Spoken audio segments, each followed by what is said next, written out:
Les filles, je pense pas pouvoir venir ce soir, je me sens vraiment pas bien. Ah bon? Qu'est-ce qui se passe? Je sais pas, c'est trop bizarre, j'ai super mal au ventre, j'ai des nausées et je vomis. Ça faisait quelques jours que je trouvais qu'un truc clochait parce que depuis un moment, je me lève tout le temps pour aller faire pipi.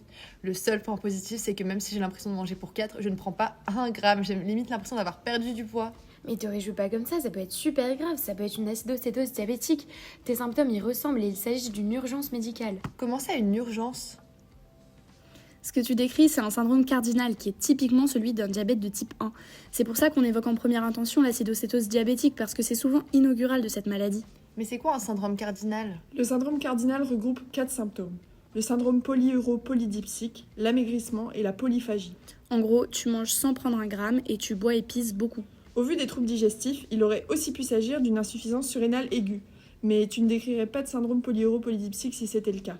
De plus, l'insuffisance surrénale aiguë est aussi caractérisée par une hypotension franche et une méladodermie, alors que, sans vouloir te vexer, t'es plutôt un peu palote. Mais pour le diabète, c'est vrai que c'est un diagnostic possible. Mais je comprends pas, le diabète, ça n'arrive pas qu'aux personnes qui ne font pas du tout d'exercice et qui mangent beaucoup trop de sucre? Il y a 2 types de diabète. Le diabète de type 2 a effectivement comme facteur de risque l'obésité, la sédentarité, le tabac et grosso modo tous les facteurs de risque cardiovasculaires. On le retrouve principalement chez les hommes âgés. Il est causé par une résistance à l'insuline, une hormone qui régule le taux de sucre dans le sang. Quand le sucre est en excès, l'insuline est davantage produite pour limiter tout le sucre qui est dans le corps et à force de recevoir de l'insuline en trop grande quantité, les cellules deviennent résistantes à cette hormone. Pour le diabète de type 1, qui te concerne si le diagnostic qu'on suspecte est le bon, il est principalement auto-immun. En gros, tes anticorps détruisent les cellules bêta des îlots de Langerhans, celles qui sont censées produire l'insuline. L'insuline est donc produite en trop petite quantité pour assurer la régulation de la glycémie. Tu auras donc tendance à être en hyperglycémie. Mais globalement, je risque quoi? Les symptômes que tu ressens peuvent s'accentuer et d'autres symptômes peuvent apparaître, comme par exemple des difficultés à respirer, principalement une dyspnée de Kussmaul ou des troubles neurologiques, vision floue, troubles de la conscience, voire coma. Il faut que tu sois prise en charge rapidement pour éviter tout ça. Mais du coup là, il faudrait que tu ailles aux urgences pour qu'ils te fassent une bordelette urinaire, pour mesurer le taux de cétone qui se trouve dans tes urines. En gros, la cétose se crée quand tes cellules n'ont plus de réserve. Mais vous pensez que ça peut se traiter? Malheureusement, si tu as un diabète de type 1, tu devras prendre de l'insuline à vie grâce à des injections plusieurs fois par jour, tous les jours, que tu feras sur des zones du corps différentes, les cuisses et ton ventre, pour éviter les lipodystrophies. En gros, ta peau se durcit, ce qui peut modifier la dose d'insuline que ton corps va recevoir. Mais j'ai trop peur des aiguilles, y a pas d'autre solution qu'une injection?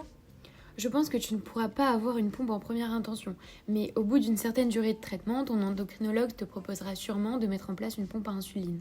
Ne t'en fais pas pour les aiguilles, il existe des patchs ou des crèmes anesthésiantes et tu verras que très vite tu vas t'y habituer. On divague là. Le plus important, c'est la prise en charge de l'acidocétose, si c'est de ça dont il s'agit. Concernant le suivi et la prise en charge du diabète de type 1, on verra ça plus tard. C'est vrai, tout d'abord, tu auras un tas d'examens paracliniques à réaliser pour confirmer ton diagnostic. Bandelette urinaire, glycémie, ionogramme sanguin, cétone, gaz du sang veineux. Mais aussi l'ECG, la créatininémie et l'urée, le lactate veineux, les hémocultures, un ECBU, une radio de thorax, etc. Une fois que le diagnostic est confirmé, il faudra tout d'abord corriger ton hypovolémie avec des cristalloïdes, maximum 1 litre en 1 heure en intraveineux, en fonction de ta perte de poids. Ensuite, il faut surtout corriger et prévenir l'hypokaliémie qui peut baisser beaucoup une fois les injections d'insuline réalisées. C'est vrai, on entame donc une supplémentation potassique en cas de kaliémie inférieure à 3,5 mmol par litre, mais attention à la reporter en cas d'hyperkaliémie. Une fois le remplissage vasculaire réalisé, on injectera de l'insuline à 0,1 unités par kilo par heure, sans dépasser les 7 à 8 unités par kilo. Le but est de faire baisser la cétone, donc on continue l'insuline même en cas de normalisation de la glycémie. Oui, et une fois que ta glycémie sera redescendue en dessous de 12 ou 14 mmol par litre, ils injecteront en parallèle une solution glucosée pour ne pas causer d'hypoglycémie, tout en maintenant l'insuline pour diminuer la cétose. Mais là, ça fait beaucoup trop d'informations pour moi. Vous pouvez pas me dire par quoi commencer surtout? Globalement, on va t'accompagner aux urgences et ils vont te traiter pour cet événement aigu qui ne devrait pas se reproduire. Ils vont vérifier que tu es bien diabétique de type 1 grâce à un dosage de ta glycémie qui sera supérieur à 2 grammes par litre si c'est le cas. Puis tu seras transféré en service d'endocrinologie.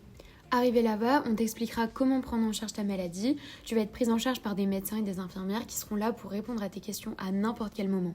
Merci beaucoup les filles. Et puis dans tous les cas, Tu sais qu'on sera là pour toi.